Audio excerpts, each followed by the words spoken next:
नमस्ते, मेरा नाम प्रशांत चतुर्वेदी है।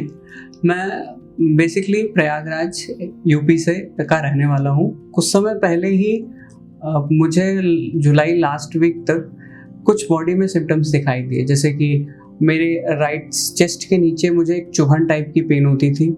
सेम बैक साइड में, राइट साइड बैक साइड में भी मुझे पेन होता था। जब मैं सांसें लेता था तो उसमें हल्की घरघराहट की आवाज़ें आती थी, जिस वजह से फिर मुझे लोकल फिजिशियन और डॉक्टर्स के पास जाना पड़ा, जहां मैंने कंसल्ट किया, उनकी दवाइयां ली, उनसे ट्रीटमेंट लिया। उन्होंने सीटी स्कैन वगैरह कराया।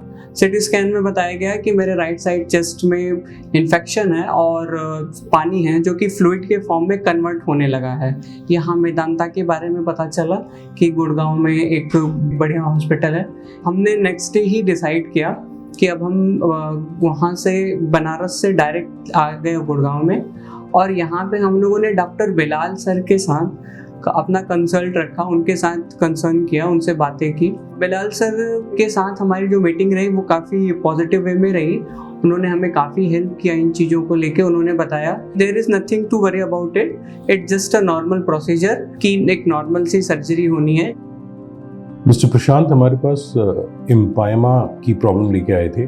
इसमें बेसिकली होता ये है कि लंग्स में इन्फेक्शन के कारण उसके अराउंड पानी जम जाता है, और अगर सही समय पे सही ट्रीटमेंट नहीं मिलता है और पानी पूरी तरह से क्लियर नहीं हो पाता है तो वो पानी लंग्स के ऊपर एक परत जमा देता है, जिसकी वजह से लंग्स जो हैं इंट्रैप्ड हो जाते हैं, यानी अपनी जगह पे फिक्स्ड हो जाते हैं, और इस कारणवश वहाँ पे एक कैविटी बन जाती है और वहाँ पे बार बार पानी इकट्ठा होता है। ऐसे पेशेंट्स यूजुअली पहले ट्यूब के माध्यम, जिसमें छाती में एक छोटी ट्यूब डाली जाती है, उसके माध्यम से ट्रीट किए जाते हैं, और अगर उससे इम्प्रूवमेंट नहीं होता है और वो लेयर नहीं रिजॉल्व करती है और लंग एक्सपैंड नहीं करता है तो उसके लिए एक सर्जरी की रिक्वायरमेंट होती है, जिसको हम लोग वैट्स डिकॉर्टिकेशन सर्जरी कहते हैं। वैट्स डिकॉर्टिकेशन सर्जरी में छोटे कट्स के माध्यम से दूरबीन को अंदर डालते हैं और उसमें औजार डाल करके वो लंग्स के ऊपर की जो परत है उसको हटा दी जाती है, और वो जब परत हट जाती है तो लंग अपनी शेप में वापस आ जाते हैं, फैल जाते हैं, और वो जगह ऑब्लिटरेट हो जाती है, यानी ख़त्म हो जाती है, और वहाँ पे दोबारा पानी इकट्ठा नहीं होता है। पुराने ज़माने में ये सर्जरी ओपन टेक्निक से हुआ करती थी। आज की तारीख में 95% केसेस में ये सर्जरी, अगर मरीज़ हमारे पास सही समय पे आ जाए, तो वैट्स यानी दूरबीन के माध्यम से हो सकती है,